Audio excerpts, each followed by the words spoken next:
ప్రసిద్ధ పుణ్యక్షేత్రం ద్వారకా తిరుమలపై పొగమంచు దుప్పటి పరిచింది. ఆలయ శేషాచల కొండ పూర్తిగా పొగమంచుతో కప్పుబడిపోయింది. కొండపై ఎటు చూసినా పొగమంచు తెరలే దర్శనమిస్తున్నాయి. ఈ సీజన్లో ఇంత పెద్ద ఎత్తున పొగమంచు కమ్ముకోవడం ఇదే తొలిసారి. కొండపైకి వెళ్లే ఘాట్ రోడ్లన్నీ కూడా పూర్తిగా పొగమంచులో మునిగిపోయాయి.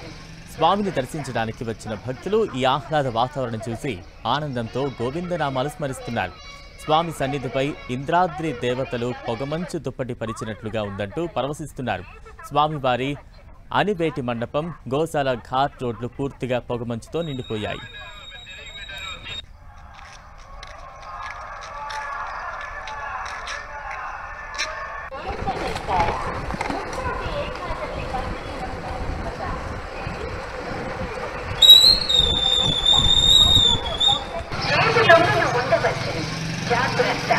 భక్తులు అప్రమత్తంగా ఉండవలేను. మీ యొక్క విలువైన వస్తువులను, హ్యాండ్ బ్యాగులను పదే పదే గమనించుకొని ఆలయ ప్రాంగణంలో వేయబడదు. భక్తులు గమనించవలసినట్టుగా తెలియజేయడమైనది. ఓం నమో వెంకటేశాయ. ప్రసిద్ధ పుణ్యక్షేత్రం ద్వారకా తిరుమలపై పొగమంచు దుప్పటి పరిచింది. ఆలయం శేషాచల కొండ పూర్తిగా పొగమంచుతో కప్పబడిపోయింది. కొండపై ఎటు చూసినా పొగమంచు తెరలే దర్శనమిస్తున్నాయి. ఈ సీజన్లో ఇంత పెద్ద ఎత్తున పొగమంచు కమ్ముకోవడం ఇదే తొలిసారి. కొండపైకి వెళ్లే ఘాట్ రోడ్లన్నీ కూడా పూర్తిగా పొగమంచులో మునిగిపోయాయి.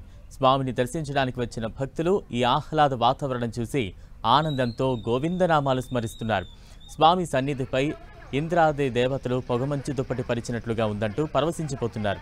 స్వామివారి అనిబేటి మండపం, గోశాల ఘాట్ రోడ్లు పూర్తిగా పొగమంచుతో నిండిపోయాయి.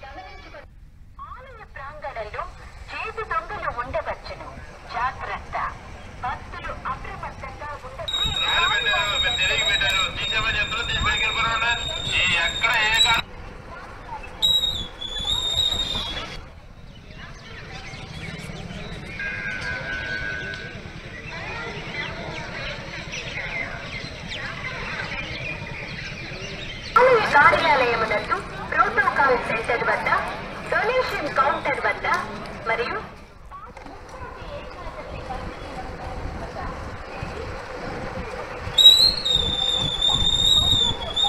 చేతి దొంగలు ఉండవచ్చును.